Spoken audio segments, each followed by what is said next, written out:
Hello students, I welcome you all to the online video lecture on course Heat Transfer, module number 5, chapter 2.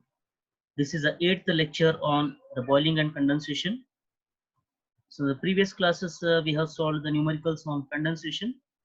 In the today's class we'll have one more numerical on the condensation, which is extremely important from your examination point of view. Okay, so let's read the problem carefully. A vertical cooling fin approximating a flat plate 40 centimeter in height is exposed to the saturated steam at atmospheric pressure, that is Tsat equals to 100 degrees centigrades and HFG equals to 2257 kilojoules per kg. The fin is maintained at the temperature of 90 degrees centigrades. Estimate the following. First one, the thickness of film at the bottom of the fin. The thickness of the film or the condensate film at the bottom of the fin. Second bit, the average heat transfer coefficient. Third bit, heat transfer rate after incorporating McAdams correlation. The relevant fluid properties are rho L equals to 965.3 kg per meter cube, thermal conductivity of liquid KL equals to 0.68 watt per meter degree centigrades, mu L absolute viscosity of liquid 3.153 into 10 power minus 4 Newton second per meter square. This is a very important relationship or the equation. Let's have the solution for this particular numerical. The given data, height of the vertical cooling fin. The fins are also known as the extended surfaces, which is used to increase the heat transfer area. Okay, so in module number 2, we are going to study about the fins. Okay, so just for a time being, remember the fins are nothing but the extended surfaces. Now height of the vertical cooling fin, L equals to 40 centimeter or 0.4 meters. The temperature of saturated steam, Tsat equals to 100 degrees centigrades, and the latent heat of or the enthalpy of evaporization, the HFG equals to 2257 kilojoules per kg. The surface temperature of fin, that is Ts equals to 90 degrees centigrades. So he has also given the relevant properties, the thermophysical properties of the fluid. In the question itself he has mentioned, so no need to extract these properties from the data handbook. Okay, already he has given in the question itself. So density, the thermal conductivity and absolute viscosity of the fluids are given. Now in the very first bit, he asked us to calculate the thickness of the film at the bottom of the fin. Okay, so for this we have to use the data handbook. So page number 148 for the film condensation. So already we have used these equation in couple of problems. So refer the page number 148. So page number 148 for condensation. Page number 148 for condensation. For film condensation, the delta x stands for the thickness of the film. As he asked us to calculate what is the thickness of the film at the bottom, then we have to take x equals to L. As I said in the last problem also, if we consider this as a vertical fin and this is the film, the condensate film. Now always remember the x is measured from the top. X is measured from the top. So if he is asking us to calculate the value of thickness at the bottom, then definitely x will be equals to L. The x will be equals to L. So here we supposed to take delta L equals to 4 mu L 4 mu L into K into L. Instead of this x, we supposed to take L. L is nothing but height of the fin, and TV is the temperature of vapor, or it is also known as the saturation temperature. Here in the data handbook, he has given TV and we have taken Tsat. Both are same. You can take, you can say it as a saturation temperature, or you can say it as a vapor temperature or temperature of vapor, minus Ts is a surface temperature. G acceleration due to gravity, HFG is also given. the enthalpy of evaporation, and rho is the density of the liquid. Okay, so use this formula to calculate the thickness of film at the bottom. So let's go to the main sheet here. Fine. So delta x equals to this formula raised to 0.25. So substitute all the values. You should be very careful while using the calculator. Okay. So please practice thoroughly. So delta x equals to 1.136 into 10 power minus 4 meters. So this is the thickness of the film at the bottom. Okay. I hope this is clear. Now in the second bit, he asked us to calculate what is the average heat transfer coefficient. What is the average heat transfer coefficient? For which, again, refer the data handbook. We know the equation. We know the equation for that. This is the local heat transfer coefficient, that is Hx at the particular location. So where x is equals to L, because we are dealing with the bottom of the film. Fine. So first calculate the value of HL. So HL equals to K divided by delta L. So already you have calculated the value of delta L, that is the thickness of film at the bottom, and K is a thermal conductivity. So K divided by delta L, so that will give you the local heat transfer coefficient, that is HL. Now this H stands for the average heat transfer coefficient, or you can say overall heat transfer coefficient. So sometimes in examination he may give or he may ask the average heat transfer coefficient or overall heat transfer coefficient, both are same. So the H is given by 4 by 3 times the HL. HL is the heat transfer coefficient at the bottom because x equals to L here. Okay, now use this formula to get the value of average heat transfer coefficient. The average heat transfer coefficient. Let's go to the main sheet. So therefore here Hx equals to K by delta x. So delta x you know, K value you know, that is thermal conductivity of liquid 0.68. Substitute in this equation and get the value of local heat transfer coefficient, that is 5988.28 watt per meter square kelvins. So that itself is nothing but the heat transfer coefficient, local heat transfer coefficient at the bottom. Fine. Now the next bit. Okay, so in this bit only, the average heat transfer coefficient, because in the question he asked us to calculate average heat transfer coefficient. So the average heat transfer coefficient is 4 by 3 times the HL. So you know the value of HL. So just multiply with 4 by 3, you will get 7984.37 watt per meter square kelvins. So this is the answer for the second bit, that is average heat transfer coefficient. Now in the third bit, he asked us to calculate the heat transfer rate after incorporating the Mc-Adams correlation. The Mc-Adams correlation. This is very important. So today we'll discuss what is this Mc-Adams correlation and when we have to use the Mc-Adams correlation. Okay. Now before going to the solution of this bit, let us know the different regimes of condensation process. The different regimes of condensation process. So this figure will give you the vertical plate which is maintained at temperature Ts, the surface temperature Ts. When this vertical plate is exposed to the ambient or the steam which is at Tsat. The Tsat is a saturation temperature of vapor or the steam surrounds the plate.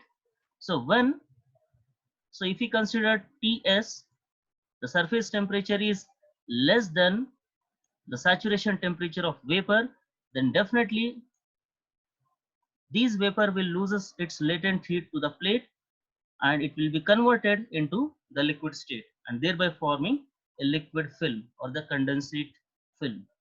Okay, so basically this film has the three different regimes, which purely depends on, so these three regimes are classified based on the Reynolds number, Re. if RE is in between 0 to 30, if RE is in between 0 to 30, then it is called laminar flow. Then it is called laminar flow, and this is wave free. Wave free. What do you mean by this wave free? If the fluid molecules of the condensate, if the fluid molecules of the condensate flow in the straight direction, then it is called wave free fill. So waves are in this, waves are like this. Okay, so these are called waves. But in this region, in this regime, when the Reynolds number is between 0 to 30, then the flow is called laminar, and more specifically it is the wave free flow, because all the fluid layers, all the layers of the fluid will flow in straight direction. Okay, there is no random motion of the molecules. But the second regime is when the Reynolds number is more than 30, when the Reynolds number crosses 30, then also it is the laminar flow, but more specifically it is the wavy flow. It is the wavy flow.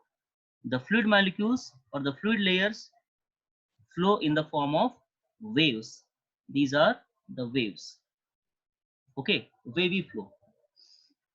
So up to 1800, the Reynolds number up to 1800, the flow becomes, the flow will remain laminar or wavy. Okay. Now if the Reynolds number crosses 1800, then the flow will become turbulent. So what do you mean by turbulent flow? The fluid molecule will move in random direction, Okay. So this is called the turbulent flow. Now remember students, in the laminar wave free flow, the heat transfer coefficient or the rate of heat transfer is minimum. The rate of heat transfer is minimum. Now, if the Reynolds number is more than 30 up to 1800, then though the flow is laminar, but due to the wavy flow in nature, because of the flow as wavy, then the rate of heat transfer will increase. Rate of heat transfer or heat transfer coefficient will increase. So according to the McAdams correlation, according to the McAdams analogy, the heat transfer in wavy region, the heat transfer is wavy region is 20% more than, is 20% more than that of heat transfer in laminar wave free region. I repeat, according to the McAdams analogy, the heat transfer rate or the heat transfer coefficient in laminar wavy region is 20% more than, whatever we have in laminar wave free flow. Okay, so that's why first we have to calculate the value of Reynolds number. First we have to calculate the value of Reynolds number and check if the Reynolds number is, from 0 to 30 or less than 30. If the Reynolds number is less than 30, then no need to apply this McAdams correlation. Okay, no need to apply this McAdams correlation. Okay, calculate the heat transfer coefficient or rate of heat transfer as it is by usual procedure. But if you get the Reynolds number more than 30 but less than 1800, then you have to multiply the calculated value of H with 1.2, because the heat transfer coefficient or the rate of heat transfer is 20% more in this particular region when Reynolds number is more than 30. Is that clear? Okay, I hope this is clear. Now let's go to the third bit. How to calculate the value of heat transfer rate or heat transfer coefficient. So already we have calculated the value of H, that is H equals to 4 by 3 times HL, or 7984.37 watt per meter square kelvins. Okay, so in this clearly he has mentioned we have to use the McAdams correlation. So note, in McAdams correlation, the heat transfer coefficient is 20% more than the calculated value. Okay, so just now we have discussed in the McAdams correlation, if we are using the McAdams correlation, when we have to use the McAdams correlation, when Reynolds number is more than 30, Reynolds number is more than 30. But in the question itself, we have to, it is mentioned that use or incorporate the McAdams correlation. So definitely we have to multiply with 1.2 to the calculated value of the heat transfer coefficient. Okay, or the heat transfer rate is given by Q into HL into A. Okay, so this should be H. This should be H. Just a minute. This should be H. So this is HA into T sat minus TS. So this is a formula to calculate the value of the heat transfer rate. But he mentioned that incorporate the McAdams correlation. So here we have to multiply this Q with 1.2 because 20% more. Here the heat transfer rate or the heat transfer coefficient is 20% more than that of the normal value. Okay, so just multiply with 1.2, 7984. Just now we have calculated 0.37 into 0.4. So 0.4 is a height, and the width, see area. What is the area? How to calculate the area? The area of rectangular fin A is given by the height, that is L, into width, that is B. Okay, so this is the rectangular fin. This is the rectangular fin. This is the height, that is L, height L, and this is the width B. Okay, now the area A is given by height into width.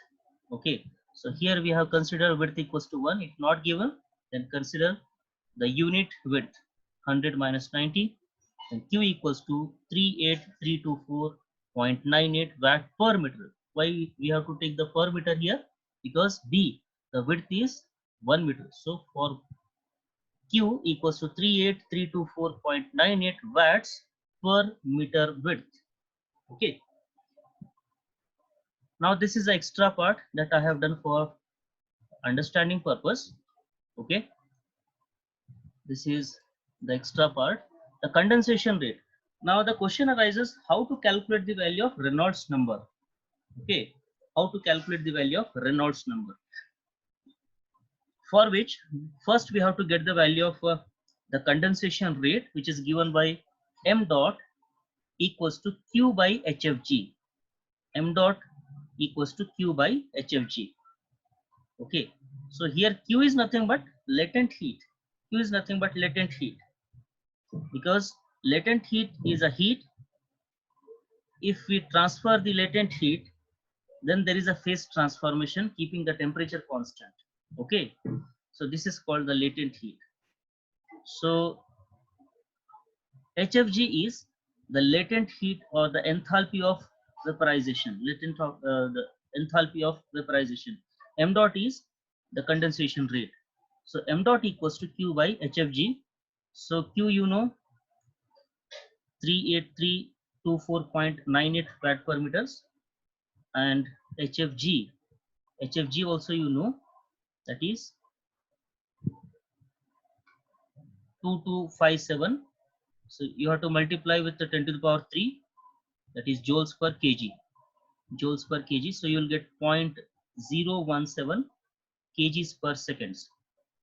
Now the Reynolds number is given by 4m dot. So you have to remember this. RE, Reynolds number in this case, is 4m dot divided by mu suffix L into B. Mu suffix L. This is the suffix L, which represents absolute viscosity of liquid. Absolute viscosity of liquid. There should not be any confusion here. L is not the height. L is a suffix of mu. Mu suffix L into D. So that is the Reynolds number equals to 215.42. 215.42. So as the Reynolds number is in range between 30 to 1800. So obviously this is the region for laminar wavy flow. The laminar wavy flow where the heat transfer rate or heat transfer coefficient is 20% more, 20% more than the calculated value. 20% more than the calculated value. So we will solve few more numericals on this type, and after that we'll go to the horizontal plates or the horizontal cylinders. So we are left with the 3 more numericals. Okay, so I'll upload all the 3 numericals and the previous year question paper numericals also. Probably that will be the homework for you. Okay, so with this we'll conclude this lecture here itself. So if you find anywhere any difficulties, you can put your queries or comments in the comment box. So don't forget to like the channel, share the channel, and subscribe the channel. And don't forget to press the bell icon so that whenever I put the new video on YouTube, you'll get the notification instantly. Okay, so thank you and have a nice day.